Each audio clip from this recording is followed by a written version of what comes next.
राजकुमार रोत और किरोड़ी लाल मीणा की कलह बहुत पुरानी है। जब सुप्रीम कोर्ट ने जो क्रीमी लेयर पर अपना फैसला दिया था, तब किरोड़ी लाल मीणा ने सुप्रीम कोर्ट का समर्थन किया था, पर राजकुमार रोत ने उस पर नाराजगी जताई थी और कहा था कि हम इस पर आंदोलन करेंगे। पर फिर से लग रहा है कि इन दोनों के बीच फिर से कुछ जबरदस्त होने वाला है। क्या है पूरा मामला, बताऊंगा आपको विस्तार से। नमस्कार, मेरा नाम ऋषभ है और आप देख रहे हैं संवाद भारत के लिए। इस पूरी रिपोर्ट में जो बात हो रही है उसे राजस्थान की राजनीति के संदर्भ में समझना जरूरी है। आइए इसे आसान भाषा में समझते हैं। मानगढ़ धाम का महत्व क्या है, पहले इसको समझते हैं। मानगढ़ धाम राजस्थान के बांसवाड़ा जिले का एक ऐतिहासिक स्थल है जो जनजातीय संघर्ष और बलिदान का प्रतीक है। यहाँ पर जनजातीय समाज के लोगों ने अंग्रेजों के खिलाफ लड़ाई लड़ी थी और इसे आदिवासी समुदाय के गौरव का स्थल माना जाता है। जब राष्ट्रपति द्रौपदी मुर्मू वहां दौरा कर रही हैं, तो ये सिर्फ शहीदों को श्रद्धांजलि देने नहीं, बल्कि इसके पीछे एक राजनीतिक संदेश भी छुपा हुआ है, खासकर आगामी उपचुनाव को देखते हुए। राजस्थान में आदिवासी समुदाय का वोट काफी महत्वपूर्ण है, खासकर बांसवाड़ा और डूंगरपुर जैसे इलाकों में। चुनाव के समय राजनीतिक दल हमेशा ऐसे कदम उठाते हैं जो किसी विशेष समुदाय को ध्यान में रखते हुए किए जाते हैं।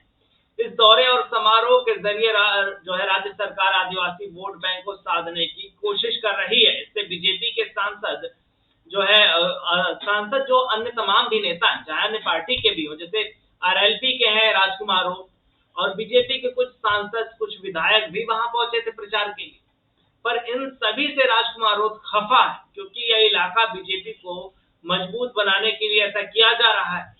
राष्ट्रपति के दौरे के दौरान आदिवासी गौरव सम्मान का आयोजन किया जा रहा है, जहां आदिवासी समुदाय के महत्वपूर्ण लोग और संस्थानों के सम्मानित नेता वहां मौजूद रहेंगे, जिनको वहां पे सम्मानित किया जाएगा। लेकिन ये केवल सम्मान समारोह नहीं है, बल्कि इसे सियासी मंच के रूप में भी इस्तेमाल किया जा रहा है। चुनाव से पहले सरकार का इस तरह से आयोजन करके विकास कार्यों को दिखाने की कोशिश है, ताकि जनता का ध्यान आकर्षित किया जा सके।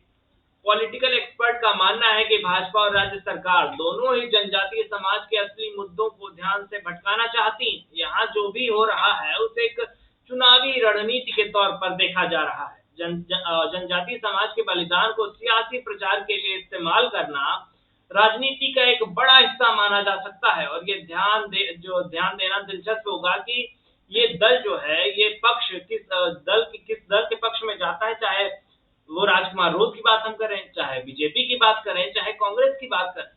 आखिरकार उपचुनाव में तो वोट सबको चाहिए, पर जरूरी यह है कि जनता के मुद्दों को समझता कौन है, उनके लिए काम कौन करता है, उनके लिए आंदोलन कौन करता है। अगर इसकी हम बात करेंगे तो उसमें सबसे पहला नाम आएगा राजकुमार रोत का, क्योंकि राजकुमार रोत ऐसे नेता हैं जो उन्होंने उस स्थिति को देखा है, उन कठिनाइयों को देखा है, वहीं से उभर कर वो आज सांसद बने हैं। और यही कारण है शायद कि वो लगातार इन मुद्दों को उठाते हैं, आदिवासियों के लिए, हक के लिए लड़ते हैं और कहते हैं कि इनके लिए एक अलग राज्य बनना चाहिए। जब अलग राज्य होगा तो सुविधाएं भी उस तरीके से मिलेंगी। अगर हम बात करें तो आदिवासियों की जो आज स्थिति है, वो राजस्थान हो, गुजरात हो, मध्य प्रदेश के कुछ इलाके हो जहां आदिवासी समुदाय का बोलबाला चलता है, पर उनकी स्थिति क्या है? वहां पर बिजली नहीं है, पानी नहीं है, शिक्षा की समस्या है। यही कारण है कि राजकुमार रोत भील प्रदेश की मांग करते हैं और भाजपा के लिए ये सवाल उठाते हैं कि आखिर भील प्रदेश के लिए वो उनका सपोर्ट कब करेंगे या इस मांग को पूरा कब करेंगे। खैर, अब देखने वाली बात होगी कि यह आंदोलन और कितना आगे जाता है। पर इस मुद्दे पर आपकी क्या राय है, हमें कमेंट में बताइए और देखते रहिए संवाद भारत के लिए। क्या आप भी मेरी तरह न्यूज एंकर या रिपोर्टर बनना चाहते हैं? या फिर आपका सपना है बड़े न्यूज चैनल्स में काम करने का? या फिर आप बनना चाहते हैं वीडियो जर्नलिस्ट या डायरेक्टर? तो आज ही एडमिशन लीजिए Michigan institute of media studies यानी कि MIMS में, जहां आपको मिलेगा मौका डिजिटल न्यूज चैनल में काम करते हुए सीखने का भी, साथ ही साथ बड़े चैनल्स में काम करने वाले एडिटर्स और एंकर्स के साथ सीखने का मौका। ज्यादा जानकारी के लिए आज ही विजिट कीजिए mishimediasolutions.com/MIMS पर। तो आज ही मिशिगन इंस्टीट्यूट का हिस्सा बनिए और अपने सारे सपने पूरे कीजिए।